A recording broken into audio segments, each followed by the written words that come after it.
Yo, what is up, Team Rosine 24V? Thank you so much for tuning in again to the channel for another video. Today we have a little guest coming along with us. Come here.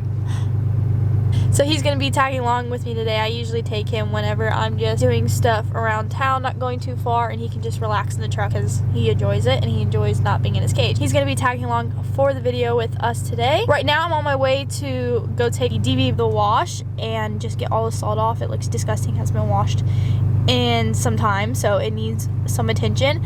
And then we're gonna go over and get some shots of the second gen Longhorn truck. So I showed you the seats, but you haven't seen them inside the truck, so I'll show you that as well. I mean, this truck is just unbelievable. It's turned out really awesome, and I'm kind of jealous because I wish I could do the same right now to Rosine, but I can't. So let's get to the wash the DB build, and then I'll show you around the new second gen Longhorn truck.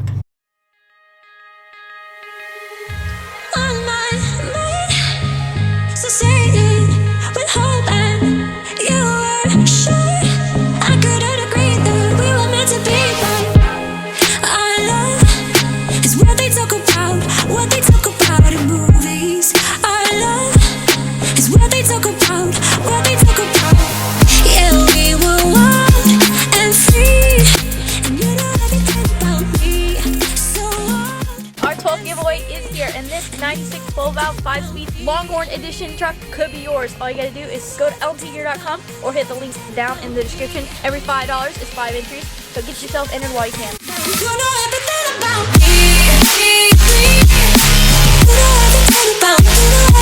Alright guys, so I was going to do a reveal of after I washed the truck, but I noticed that pressure washing was not going to be enough for it. I did get all the salt off, but as you can see, I know camera doesn't show up as well, but there's still some dried up mud or whatever on there that's not going to come off unless I scrub it. So I'm just going to have to do that at home, but for the most part, it's a lot cleaner than it was, right?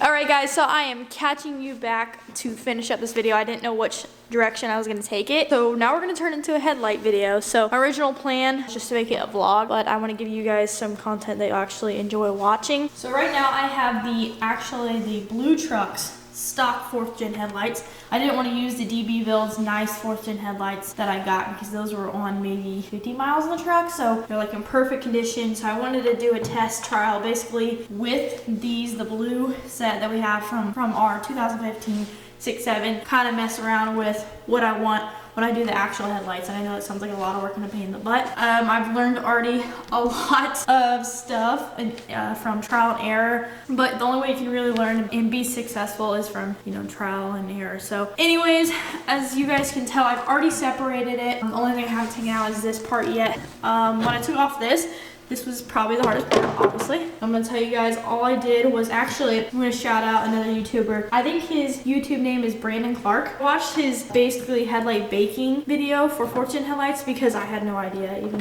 where to start or what to expect. And so it's better to kind of get an idea what to expect before you jump in it. But of course, I could not find a flathead screwdriver. So I was using like paint scraper and like a butter knife and actually cracked it right there. And it's just got all these ugly marks and everything like that all around the lens, which I'm glad it's just, you know, this is not the headlights I'm going to be putting on the 4th gen. Luckily, I can just try again with the other headlights, and they're not too bad, and you're not gonna be able to see the cracks once the headlight is assembled anyways. But that being said, so this video is just going to be me showing you how to make, you know, a custom headlight the cheap way so that you're not spending, you know, thousands of dollars, because you can easily spend that if you go to a company or whatnot.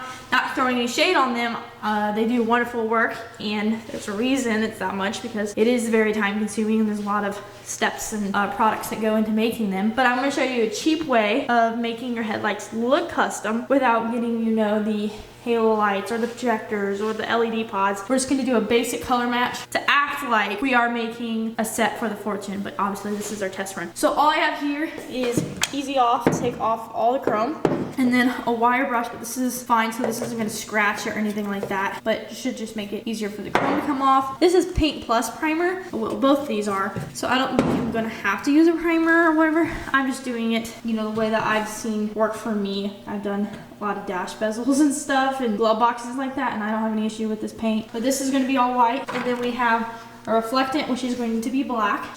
This is going to be black. So that'll be whatever sits in the back of this. So first I have to get that out before we can get into anything. And then I'm going to be putting the Easy Off on both those chrome pieces to dechrome them, and we're gonna have to wear gloves. Basically, I just pried it out and it came out pretty easily. I just used, you know, this wrench, and it was just stuck on these little knobs right here. But after that, it came out pretty easily, and I would suggest wearing gloves because it is a chemical. Let's do a layer of this on the chrome, and I believe we are going to leave it on there for 15 minutes, and then we're going to use some water in a bucket and try to scrape it off with our wire brush. But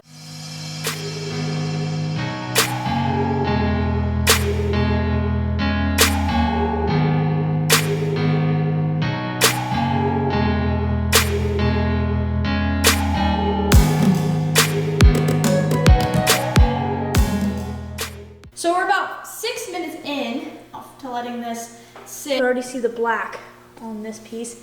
Now, that's supposed to be white anyway, so I'm not gonna really know until I wash it. So far, this looks like it's working really good. Let's see what it looks like in 15 minutes. But anyways, so now they sat for 15 minutes. I'm going to go ahead, I have a bucket full of water, and I'm just going to try to scrape off all the chrome that's left off. If there's still some on there, I'll do another layer. But right now, I'm gonna try to see how much comes off.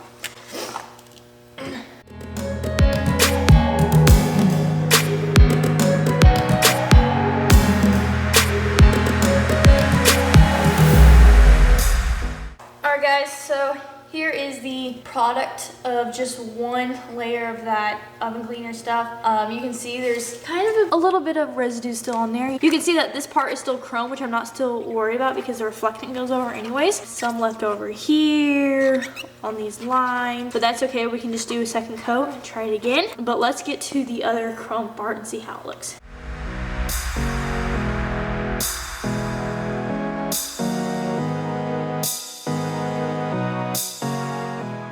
The outcome, so this one, chrome basically almost completely came off besides that one spot, which is funny because in his video, he still has that little spot left as well. So try to put more on this and on some spots over there. I'm going to let it set for maybe another 5 to 8 minutes and then do the same thing and then come back and see what it looks like if I get the excess off. After a second, so there's just a little bit right there and then not really much anywhere else. Tad bit right there.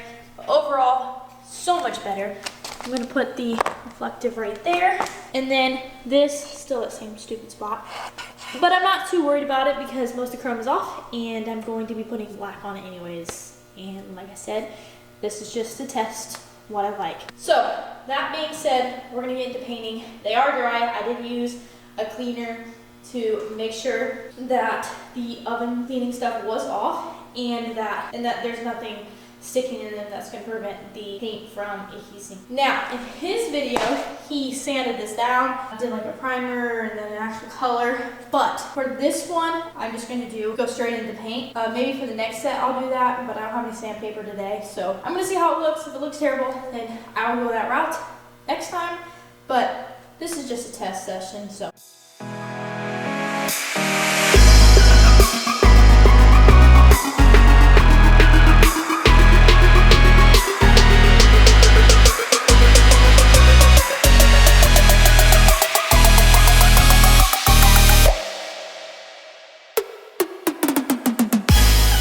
Alrighty guys, so after a couple, I think I did total of just 2 coats on everything, just because, like I said, this is just a test headlight. This is not the real thing, so I didn't want to waste like a ton of paint just to be testing stuff out. This is what it looks like. I think it looks pretty cool. I don't think it looks bad whatsoever, so I'll show you without this front casing on it. And now the casing on this one is kind of like not the best, just because it has little nicks and stuff.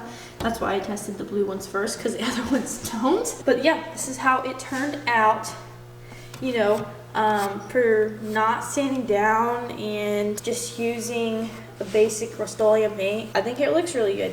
As you can see, a couple spots where it didn't, like right there and a couple right there, where it didn't adhere to is, I think, because it had a little bit of that Easy Off still on it. So when I do this again, I think what I would do is I'd get a separate bucket of soap and water and just let it soak and scrub it really good to make sure it's all off and then dry it. Because of some parts you can see it just kind of like struggle to adhere to the plastic.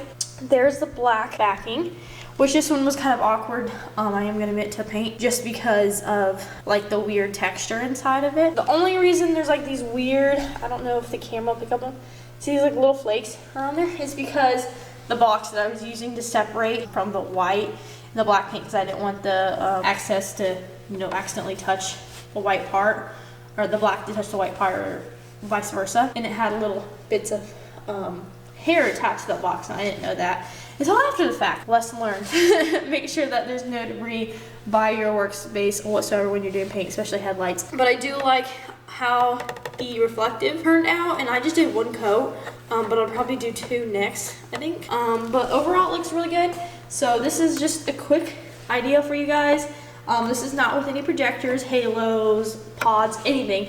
What you do is you just put it all back together, already clipped in the black part or whatever, the back section that was chrome. You just put your, you know, the lens on or whatever you call it. And then when you're done with your headlight, you're going to want to purchase some glue that you can, you know, seal all this off. I've seen people use caulk as well on top of the glue, just in case. You just don't want any moisture or water getting into these. But anyways, guys, I think it looks pretty good. Let me know down in the comments what you think. This is just an idea for the DB build. This is not exactly what I'm going with, but this is a short-term, like, custom headlight, I guess, look for her. But there is something else that you're not going to miss on the next headlight project for that truck. But this is how to, you know, cheaply make your own custom headlights that are color matched. Alright guys, so that is going to wrap up today's video. I hope you enjoyed it, and like I said, I hope this just gets you excited, like gives you a hint what I'm trying to aim towards for the DB build. There's a huge detail that I'm leaving out, guys, so make sure that you stay tuned for that video. Hit that subscribe button if you have not already, and join the family, because we do lots of stuff like this on the channel. It's related to trucks, hunting, and even horses, so there's always stuff going on, so make sure you're subscribed if you are not. Please leave a big fat thumbs up on this video. It'd mean the world to me, because this took at least 3 to 4 hours. But it was super fun to do and a learning experience. Make sure you are entered to win our 95 2nd Gen Longhorn Project 5-speed manual, guys. The deal for every $5 is 10 entries is over, but now every $5 is 5 entries, so you still get an opportunity to win that truck. So go hit that link down in the description and get yourself entered today, and you could be driving that truck home plus $5,000 cash, but you have to get yourself entered, guys. So thank you so much for tuning in today, and I will catch you in the next video. Peace.